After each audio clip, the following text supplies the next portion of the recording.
anybody there? Yes, I'm here. Can you hear me? Yes, I can. Hey, Hi. Rachel, how are you? Good. How are you? Oh, I'm wonderful. Thanks so much for taking the time to do this. Well, thanks for having me. I'm really excited. Me too. I think this is going to be such a wonderful conversation. I just Yeah. want to forewarn you real quick and also apologize. I'm a little bit stuffy this morning. Okay. I may have, caught a bug or something from my son. So I apologize Yeah. if I start sounding a little bit like a frog or something. Okay. Well, I hope I won't sound that way either. It's kind of allergy season, so every once in a while I have to deal with that too. Yeah, it's the perfect combination. But if you don't Yeah. mind, let's just dive right in. And Sure. if I may ask, where are you from? Where are you calling from? Well, yes, I'm just outside of Mankato, Minnesota, which is in southern Minnesota, about an hour and a half drive from Minneapolis, St. Paul. Okay. Has that always been home? Pretty much. I grew up in southern Minnesota, so my hometown is about 30 miles away. So I have always lived here. Okay, wonderful. So when did you start writing? When did you start approaching writing as something that was fulfilling to you or that you felt was going to be a big part of your life? Yeah, I mean, I always loved to write. I'm sure so many people that you talk to say that, that they grew Yeah. up enjoying writing, and I really did. I loved writing. I loved reading. Um, so I knew that I always wanted to do something with writing as far as a career. And so I was pretty young. I was probably in junior high school when I thought, well, I really like writing, and I also really like the news. I mean, I was just kind of a nerdy kid. My dad would always bring home newspapers, and so I'd read newspapers. And I grew up at the time where you only had, three network television stations. And so the TV was always on in the house. So the news was always on. And I was always just really kind of captivated by those kind of true life dramas. And so I thought, I could probably go into journalism. Then I could combine writing and I could combine this love of current events and the news, and be able to make a career out of that. So that is what I did. I approached writing as a career. Mm. So that led you to do some work in radio. Is that? Yeah, a little bit. I worked at a newspaper, but there's a little radio station in Mankato that is run by the university, Mm. and I've always, I've enjoyed TV, I've enjoyed radio. I love to talk, and so I did for about 3 years. I did a weekly show at the radio station where I was interviewing writers. Awesome. Yeah. I'm sure there were a lot of takeaways, and that's why I was kind of excited to talk to you too, because this is always an Mhm. education for me, where you find people who are, who have that kind of experience that you're aspiring to acquire. And Yeah. I realized, oh man, this is going to be such a wonderful resource for people just to actually mine information from folks that they may be talking to, or people who are their mentors and stuff like that. But Yeah. yeah, I'm curious of when this seed of an idea started for your book that you want to talk about today. Um, Yeah. yeah, because Yeah. it's a big story, and I'm sure it ties very well with your interest in journalism. But it seems like there's also a personal side of this book. Definitely. I went into my journalism career thinking that was it. I really had no other ideas for writing. It's not like I was that person who thought, oh, I would always like to write a book someday. I mean, that just wasn't even on my radar. Hmm. So I was still working at the newspaper when I came across this story that is now my current book. Um, I was reading the newspaper one day back in 1999. I was reading the Minneapolis Star Tribune, and there was an arrest of a woman in St. Paul named Sarah Jane Olson, and we had come to find out that she had been a member of the Symbionese Liberation Army back in the mid 70s, and so the Hmm. SLA was one of those quite radical protest organizations that grew out of the 60s and the early 70s. And they're most famous for kidnapping Patricia Hearst. So if Hmm. anybody does know of the SLA, they probably are familiar with Patty Hearst's role in that. So this woman got arrested. And when I was reading the news coverage, there was a smaller story that ran alongside of it, just about the SLA in general and the history of it. And there was a small picture of a woman named Camilla Hall. And underneath the picture, there was information that said that she had grown up in St. Peter, Minnesota, which was just 10 miles from me. Mm, And I had never heard of her. I had always lived in this area. I worked at the newspaper. I was pretty familiar with this region and things that had happened. And I thought, wow, I've never heard of this woman. And here she played this pretty major role in this, highly publicized SLA. They were all over the news back in 74 and 75. And I just thought, I would like to know more about her. Like, this sounds like a good story. How does a woman grow up in St. Peter, a nice Midwestern girl from a nice Midwestern family, and actually become a radical and embrace violence as a way toward yeah. revolution? It really fascinated me. Like, at some point she had some kind of turning point, and that just really started my journey. So it's been 23 years that I've been Oh, working on goodness. this. Right. And Yeah. I'm curious because it seems like this is a project that you would always come back to, right? So at any point, did you feel like this was never going to be a thing that happened? This book Yeah. was never going to exist?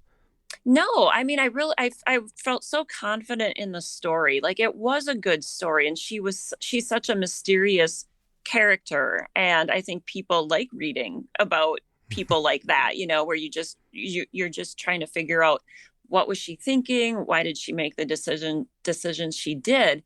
So I always thought that in some form or fashion it would be a book. I just didn't know exactly how it was going to get to that point. Mm. So what had to happen in order for you to figure out the shape that it would take? When did you Yeah. feel like that was enough information to assemble into a work? Yeah, right. I started the project thinking, wow, there's not enough information. I had some initial luck, just because at the college in St. Peter, it's called Gustavus Adolphus College. This is where Camilla's father worked. He was a theology professor. He was a pastor Mm, and theology professor. So he had left quite a few documents in the archives. So I was able to draw upon those. But I thought, well, this is still kind of thin. It's kind of sparse, but you just continue to do research, and one thing leads to another. mm, You find people, who can talk and who know things. You find the right people. And so really it came to the point where I thought, wow, I started this project thinking there wouldn't be enough to kind of patch together her life. But then toward the end, I thought, wow, I have a lot more than I ever thought I would have. And mm. so, it was certainly that drafting process. It took a while to figure out, okay, what kind of shape is this narrative going to take? But yeah, I would say, even a couple of years ago, I was pretty confident that it was pretty close to where it needed to be. Mm. Do you think that really comes from your identity as sort of the way you see the world, or perhaps your training as a journalist that allowed you to Mhm. just have no real fear about this whole thing or hesitation, more like, hey, I'm going to get this done? Sort of like Yeah. the way journalists usually think, right? Which is like, hey, I got a deadline. I got stuff to do. Yeah, I think so. And I think, it's that journalistic training of what is a good story. You get a sense of readership, you get a sense of what people are interested in. And then I have a history degree too. I have a master's degree in history. So, I Mm. mean, I love research, I love just digging in. And I feel also pretty confident with that training that, like, there's always information out there. You just have to figure out how to find it. So I felt that I had enough training that way too, that I was able to be confident to know that, okay, at some point I'm going to have enough information here to write a book. Yeah. And it's so intriguing too, because if you think about just the small town surprise that happened, right? It seems like the moment you turn a stone, there might be folks who are against you in this process. Do you feel like that was the case at any point during the story, that you had pushback from the community or from people within it? A little bit, maybe not necessarily the community, although I think that's why the story was never, I think that's why I'd never heard about it. Hmm. Because, in the 1970s, somebody who was involved in something like this, I mean, to be, such a radical and such a known radical, like, it was kind of an embarrassment maybe. Mm, And I know the family, like the extended family, they didn't really want to talk about it. And I think the community too, they didn't want to say, oh, look at this person who came from this place, and wow, they committed crimes, and they Hmm. they got involved in this group. So I think that it had always been something that was a little taboo to talk about. But I'd come across some of her friends, during my research, and there were a couple that I could tell were still really hesitant to talk. They just really didn't want to talk about that time. And if you were involved in radical activities at that time, and I mean today too, it hasn't really changed, but people are watching you. You're being watched. Maybe the FBI is kind of onto your tail. Mm. So people, I think people's nature was to just remain really quiet and not want to talk, maybe for Mm. fear of who's listening. Yeah, it's such a fascinating change in generational. I guess just speaking specifically about surveillance, right? I mean, Mm-hmm. can you imagine something escalating to that degree in this day and age, or do you think that? I mean, it's such a broad Yeah. question, but it just gets my mind running in terms of how different it used to be for something like that to essentially brew in Yeah. sort of unseen places, and Yeah. Okay, yeah, no, I was just gonna say, I think I I'm seeing more than ever, like more parallels today that are popping up. I've been working on this book for a long time. So, there's been different times where I thought, okay, I'm writing about history, I'm writing about something in the past, and mm, people will read it, just to learn about the past. And then I was working on the book really intensely, like getting back into a really deep revision in the summer of 2020, or really in May of 2020. I was just starting a sabbatical then from my teaching job. mm, And then George Floyd was killed, here in right. Minneapolis, but Oh obviously, goodness, yeah. the protests went, all over the world. And I thought, okay, maybe at more than any other point, people can now relate to maybe what Camilla and the others were going through, as far as they were just so frustrated. Like they had reached a breaking point. They were so frustrated with the Vietnam War. They were so frustrated with racial inequality, gender inequality, social inequality, that they said, we're not going to take it anymore. And I thought, wow, I Yeah. think now maybe people today can get that. And then a few months later, we had the January 6th Capitol riot. So I mean, it's like it's parallel. It's certainly on a different. It's on the two sides of the same coin, because Camilla, that she was very left wing, and now we have a lot of right wing insurgency going on. But it still is stemming from that same place of frustration and anger. That idea, like no one's listening to us. We Yeah. have to really make our mark, and maybe, take up arms to really show people how serious we are. Yeah. And I was reading a little bit about the SLA, and Mm-hmm. this is the completely new to me. I mean, this is the kind of stuff that concerns me, is that I never learned any about any of this, and Yeah. I've taken history classes, I've been to college, and that's one of those things that just like never came up. And I'm like, why? Why is this Yeah. not something that is used to have a conversation about what a national terrorist organization looks like, but also its origins? Because Yep. that's kind of what struck me is in of course in Wikipedia, and of course I'm, I'm not a historian, Mm-hmm. so I just go to Wikipedia, Yeah. and it just gives me a faint idea of the original reason, which is let's bring everybody together. How can something so benign Yeah. just evolve into this thing that is horrific, and brings such sorrow and destruction on Yeah. people? Yeah. Exactly. Yeah. It's like you can't. I mean, I don't think anybody would argue with their original intent, and they issued a lot of communiques and manifestos. I mean, they really wrote a lot. Mm. So, I mean, one of their first ones is here's who we are, here's what we're frustrated with, and here's our end goal. And yeah, I mean, it does sound very benign. I mean, their whole idea behind the word symbiosis is like Hmm. bringing together two things, to work together. Yeah. But yeah, to be able to then say, okay, we're so committed to this that we're going to have to be violent, and to Hmm. make our claim on this idea. Yeah. And I'm curious on your end, did you ever feel at any point, because obviously you're following an individual who was not the figurehead of a movement or anything, Mhm. but was there any concern at any point as you were writing this that having an individual have their story told humanize that kind of extreme, um, an extreme organization like that? Do you think there's ever a peril in that?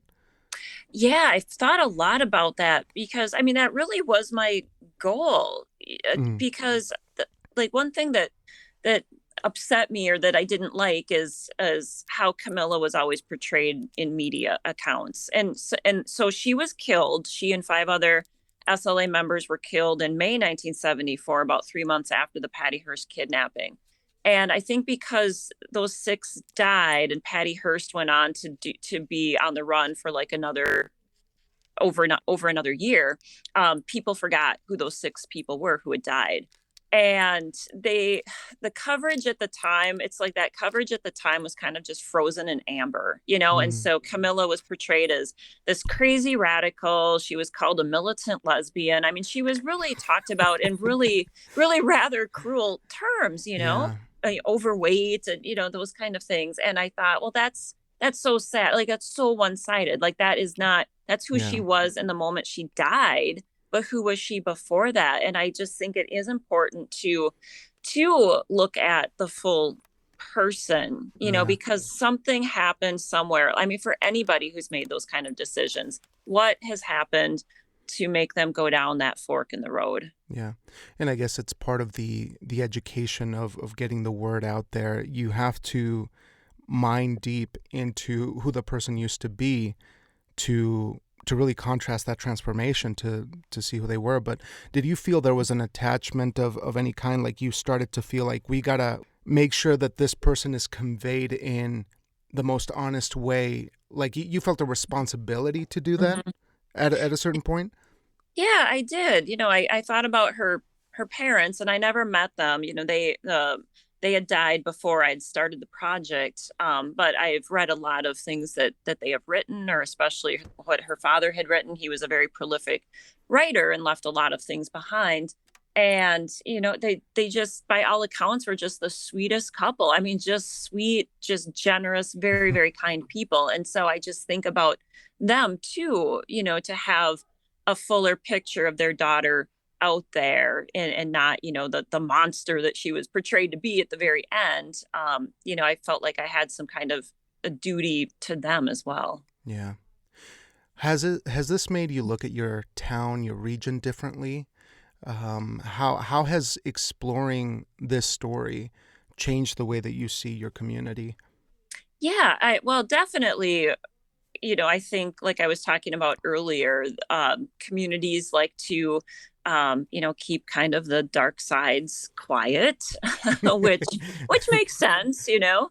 Um, but it certainly makes me realize that maybe every place has a story, and maybe stories that aren't so good. And I don't know, I guess I'm just such a curious person. Like I want to know about those stories, or let's talk Yeah. about those stories. Because you know, here in the Midwest, I mean, we just really come from that culture of just being very quiet and very stoic, and we Mm, don't want to ruffle any feathers, and we just yeah. want to be really nice. And I think that really can do a disservice, because then you're just like bottling things up, and you know, that's not healthy for anyone, whether an individual or a community. Right. And may I ask, I totally forgot to ask you this at the Mhm. beginning. What do you teach or where do you teach? Oh, yeah. So I teach creative writing at Minnesota State University, Mankato, and my primary focus is creative nonfiction. Oh, great, great. So Mhm. it was really a great learning experience to pass on to your students, I imagine, to be able to put together this work. Oh, yeah, yeah, I feel like I can really relate this to a lot of things that I'm talking about in class. But I think, oh, well, I don't want to talk about myself all the time, or, you know, my book all the time. So I try to mix it up. But one thing I do like to relate to my students are my struggles. You know, I'm Hmm, actually teaching a English 101 class right now, and we're talking about revision, and we're talking about feedback. And you know, I'm telling them that as a professional writer, like I have to revise, I have to get feedback from other people, and it can be a frustrating process, but it's just something you have to go through. So I think those kind of things are useful for my students to hear. Yeah. Do you feel now that you're on the other side of it, there's things that you would have done differently in this project? Oh, yeah, that's a good question. Um, I don't not that I can think of right now. I think just because it took so long, Yeah. that I feel like along the entire way I was being very methodical about it. I think there's always, once the book is out and in print, you read through it and you're like, oh, why did I say it like that? Or well, I Yeah. wish I would have added more things, kind of those Right. minor things. Like I think you could be in a constant process of revision, but at some point you just have to say, okay, that's good enough. I'm done with it. Let's give it out to the readers and Yeah. see what they have to say. I imagine you might have days where, sure, the book is published, but every now and then you might just forget and you realize, oh, I got to go research the project again. Then you realize, oh, wait, it's published. Do you feel Yeah, like and that? I do, because I think actually what's going to happen now is more people are going to come forward who knew Camilla. So, I mean, that was a pretty big obstacle that I came across, was Mm. finding anybody who had known her, because her parents were dead. She had three siblings and they all died before her. So by the time she Oh, was a senior in high school, she was the goodness. only child. Yeah, it's a very, very tragic backstory. And they were a family too. They moved around a lot because of her father's job as a pastor. He was kind of always taking different jobs and moving around. So it's like they never even had extended family. I mean, there would be Mm. no cousins who knew her or no aunts or uncles.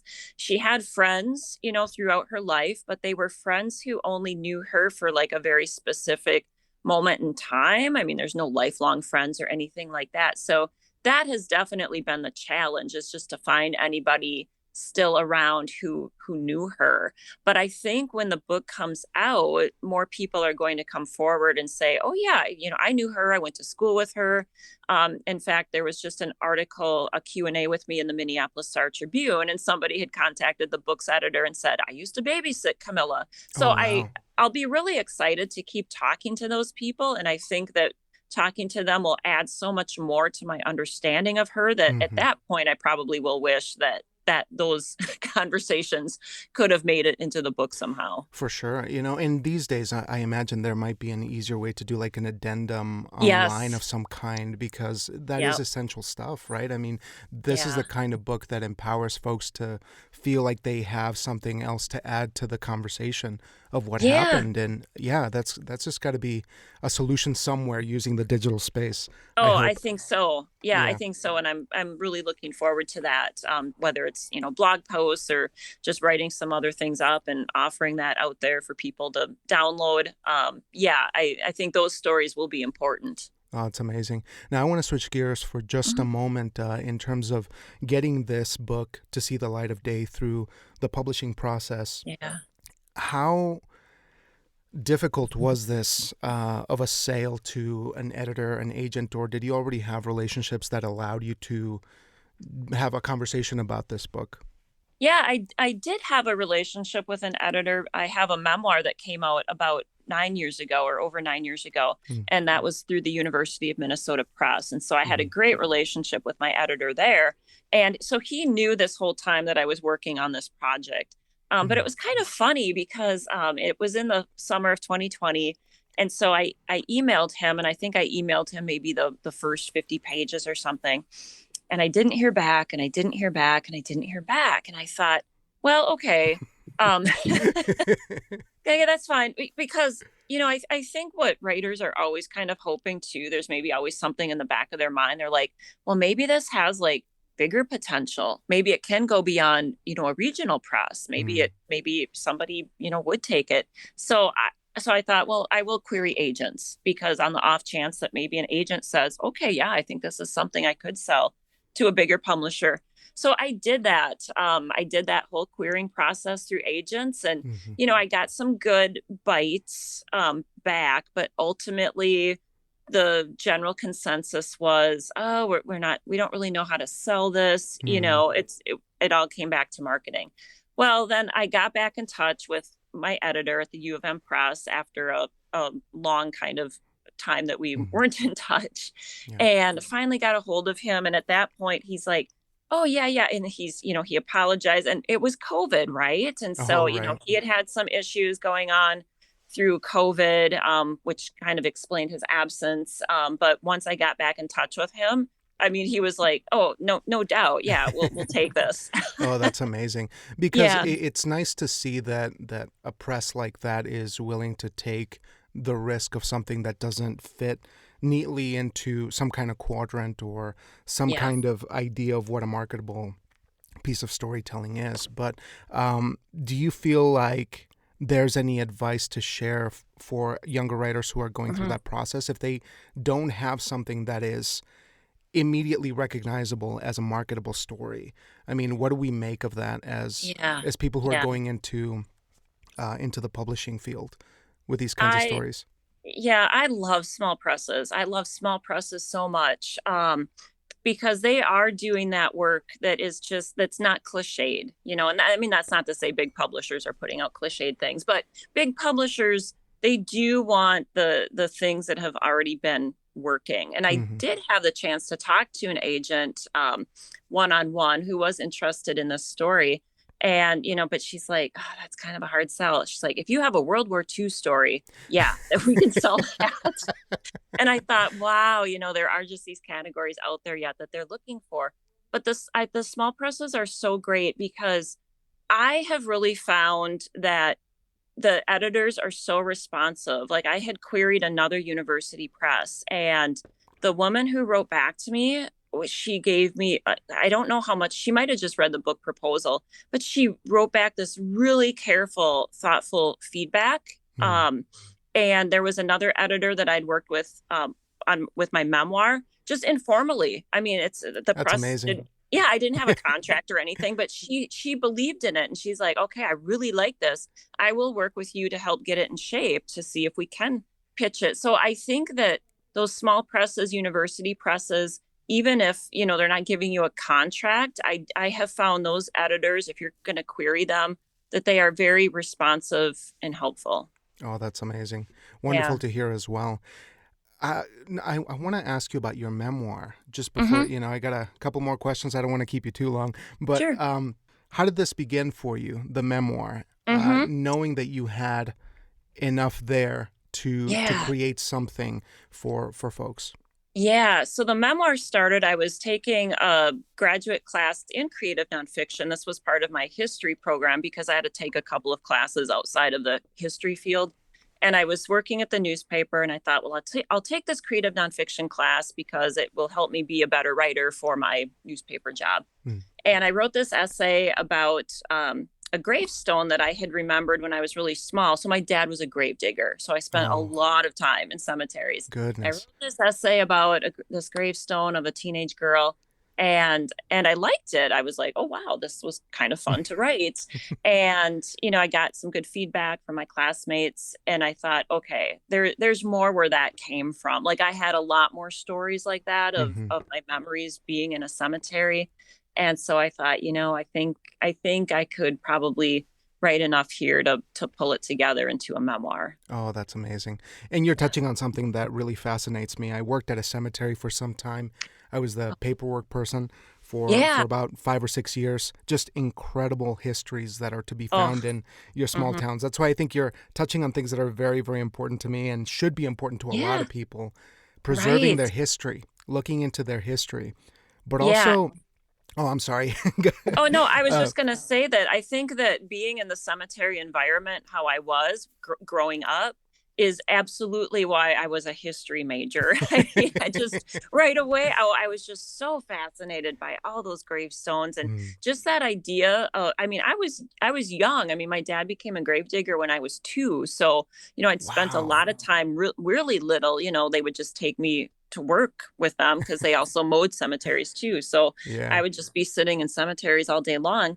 Um, goodness. it's like from a very young age, I realized there was a world that had existed before me. And I think for a lot of people, they don't get that understanding until they're older, Yeah. We're but it's like, sheltered. right. Yeah. Yeah. Sheltered Right. from death, sheltered Oh, and from, sheltered from death. But just this idea that, oh, wow, there were people who walked this earth before me, and I would yeah. like to know more about them and what was their world like. So that's absolutely why history has always just been a passion of mine. Oh, Yeah. that's incredible. It just seems like we have to teach our kids to approach these big ideas, and remind them that they're a part of a bigger lineage. Yeah. It's such a forgotten thing that we don't address.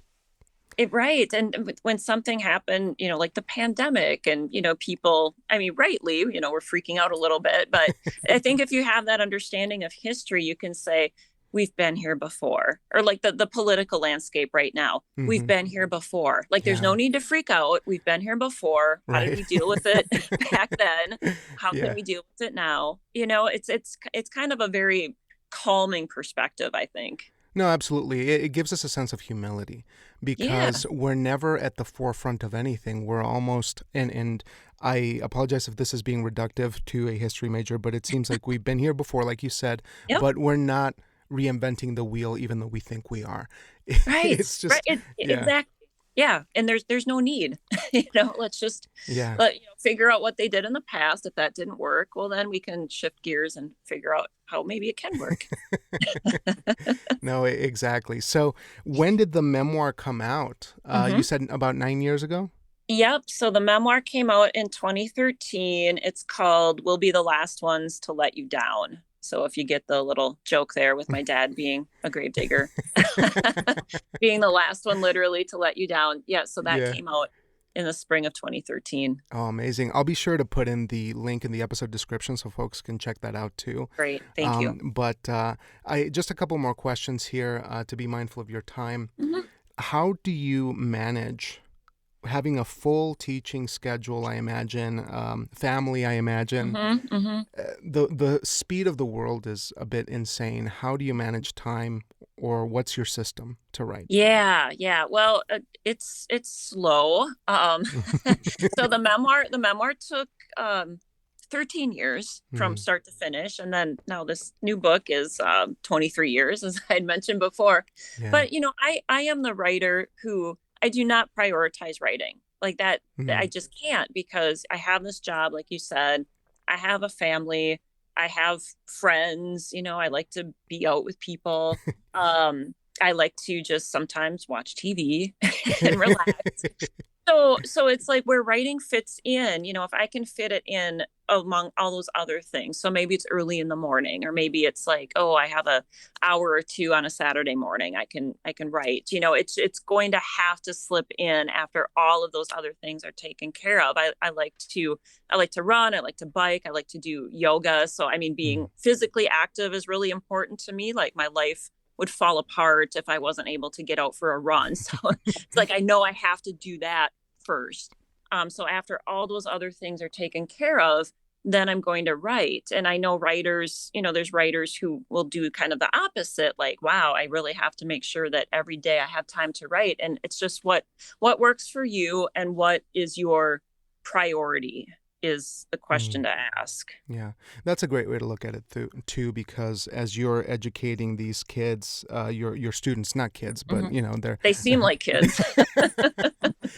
There's this need to help people relax. Everyone's on a grand mission a lot of the time, rather than taking a moment to observe, look at what's going on in the world around them, and potentially bring all that stuff back into their writing. But it seems that these days, and you'll have to correct me if I'm wrong, our generations are very preoccupied with delivering, with getting stuff out. Do you feel like that's a core problem with a younger generation of writers? Yeah. And I think too, there's a lot of pressure on them to, do the social media thing. Like, oh, if you're writing, you need to be out there on social media. Yeah. And I mean, I think that can be helpful. But also, I think it's very easy that if you say, oh, I'm going to be on social media because I have to get my writing out there, that suddenly you're on social media doing all sorts of other things that aren't related to your writing. It's just a really slippery slope, so to try to contain that. I just feel like there's a lot more pressure on young writers to kind of be out there all the time, be producing. Certainly because of social media, they can see what other writers are doing. And so I think there's that sense of like, oh, I'm not doing enough, or wow, I'm not getting published here and there.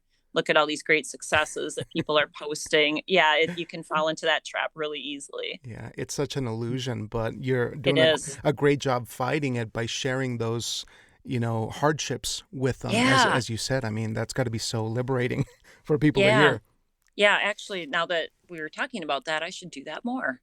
I should do that more on my social media, probably. Yeah, I have the weekly mistakes. I mean, Yeah, that's right. I do a lot of journaling, and I'm like, here's how I messed up this week. Yes, yeah, Yeah. exactly. Yeah, that would be good to maybe post out there. Great idea. So, what inspires you right now? If I Yeah. may, what are some things that you're reading, listening, watching that make you feel like, oh, I gotta, that's just incredible. I love writing. Hmm. What's Hmm. something that lights you up recently? Yeah, that's a good question. It's funny because this is the first time in 23 years that I haven't had a project to work on.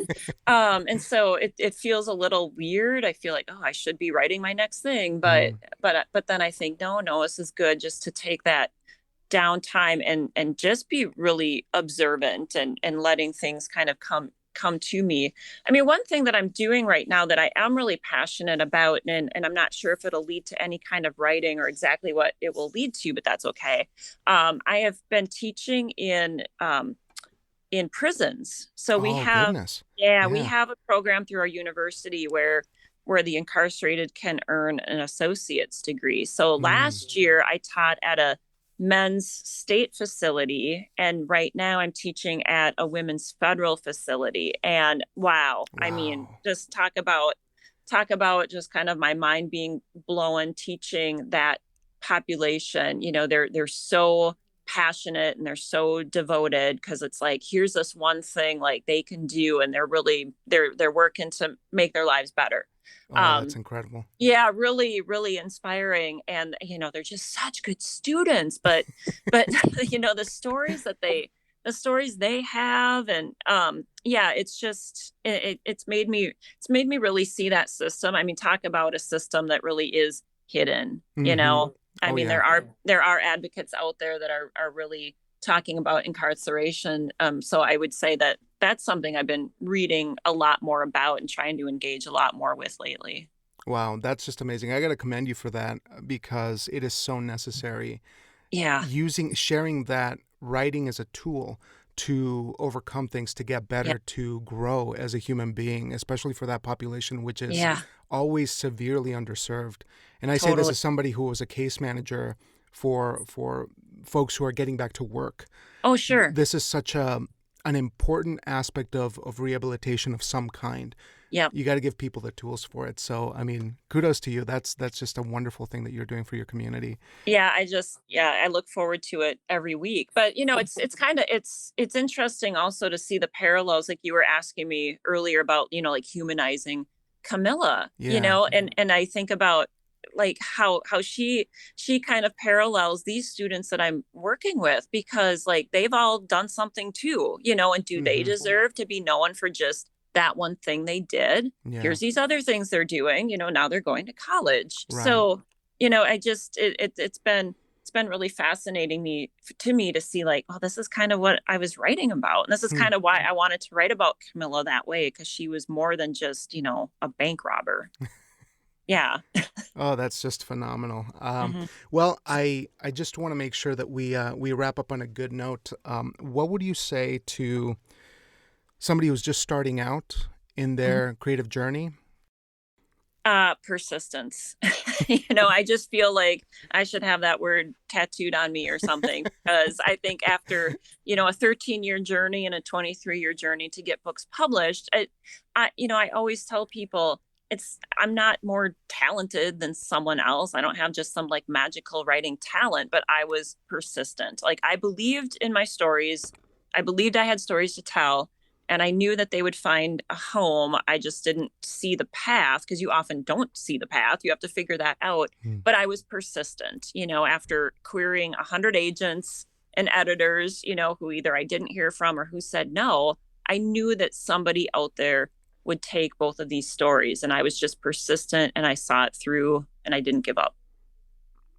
Amazing note to Yeah. end on. Yeah. Thank you, Rachel, so much for your Thank you, time, Jamie. for the work you do in your community, and for passing on these insights to myself, because, this is obviously a very selfish thing that I got to do, is try to soak in as much as humanly possible. Yeah. But you're sharing it with others too, so it's a win-win. Absolutely. I want to thank you again for your time, and I hope that we can catch up some other time. If there's anything else great. that you'd like to talk about down the road, or the latest project, feel free to let me know. But I really look forward to seeing you on the internet and catching up down the road. That sounds great. Thank you so much for this opportunity today. I love the conversation. Wonderful. You take care, Rachel. Talk soon. Okay, thank you. Bye. Bye-bye.